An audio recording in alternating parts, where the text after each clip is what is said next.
خداوند کے ازلی و بابرکت نام میں آپ سبوں کی، آپ کے گھرانوں کی سلامتی ہو۔ عزیزو، آج کا اقتباس، آج کا خوبصورت حوالہ دوسرا کرنتھیوں پولس رسول کا خط، اس کا 7 باب اور اس کی 10 آیت مبارکہ۔ کیونکہ خدا پرستی کا غم ایسی توبہ پیدا کرتا ہے جس کا انجام نجات ہے، اور اسی سے پچھتانا نہیں پڑتا، مگر دنیا کا غم موت پیدا کرتا ہے۔ آمین۔ عزیز و گناہ کے بارے میں سچا غم خداوند کی روح کا کام ہے۔ سچی توبہ ایسا پھول ہے جو کہ ہماری اپنی پیدائشی فطرت کے باغ میں نہیں اگتی۔ موتی تو قدرتی طور پر صدف یعنی سیپ میں ہوتا ہے، لیکن گناہ پر افسوس کہ ہم میں قدرتی طور پر پیدا نہیں ہوتا، بلکہ صرف اس وقت جب ہم میں خدا کا فضل کام کر رہا ہو۔ اگر آپ میں گناہ سے رتی بھر بھی نفرت ہے تو یہ خدا متعالیٰ کی بخشش ہے۔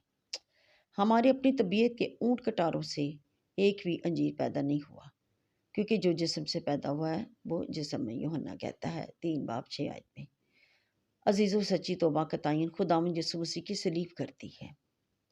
جب گناہ پر افسوس کرتے ہیں تو تبھی ضروری ہے کہ ایک آنکھ جو ہے وہ گناہ پر اور دوسری صلیب پر ہو، بلکہ اس سے بھی بہتر یہ ہے کہ دونوں آنکھیں مسیح پر لگی رہیں۔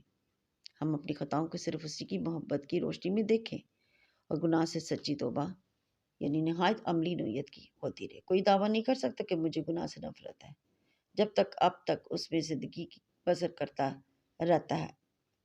سچی توبہ ہمیں گناہ کو ٹھوس اور عملی صورت میں دکھائی دیتی ہے۔ اس کا یہ مطلب نہیں کہ سانپ کا ڈسا رسی سے بھی ڈرتا ہے، یعنی وہ گناہ کی ہر صورت سے ڈرتا ہے۔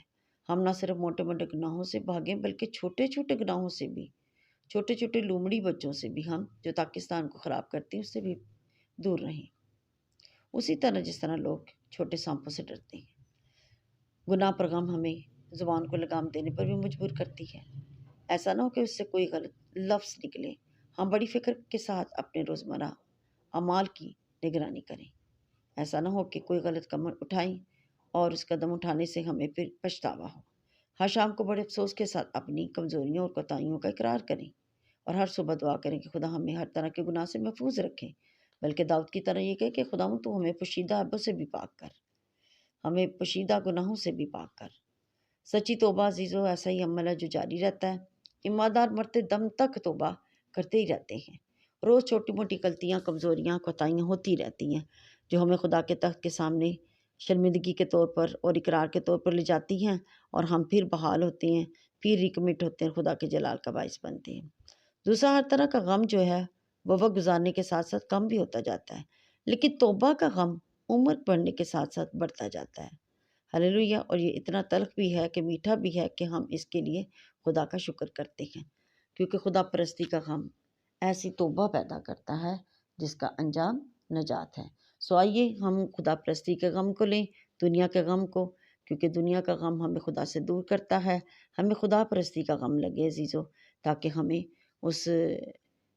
اس کے عوض خداوند کی برکت و سلامتی اپنی زندگیوں میں میسر آئے۔ آمین۔